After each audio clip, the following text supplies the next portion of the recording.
তো জিমেই যাচ্ছি। জিমটা করাই কি বলতে পাড়ার ছেলেদের কাছে শিখতে হবে। ওই তো লালটুকে দেখা যাচ্ছে, ওর তো শরীর কি সরু, বলে জিম টিম করে, ওর কাছেই শিখতে হবে। কে লালটু, আমাকে জিম শিখাবি? হ্যাঁ শিখাবো, কেন শিখাবো না। এই দেখ, এইভাবে জিম করতে হয়।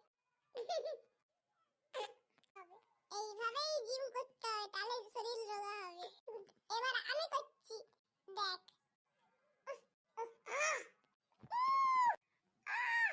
কিরে ভাই, আমি পাচ্ছি না, এত আস্তে আস্তে লাফ মারছি। তোর শরীর মোটা তো, এই কারণেই পাচ্ছিস না।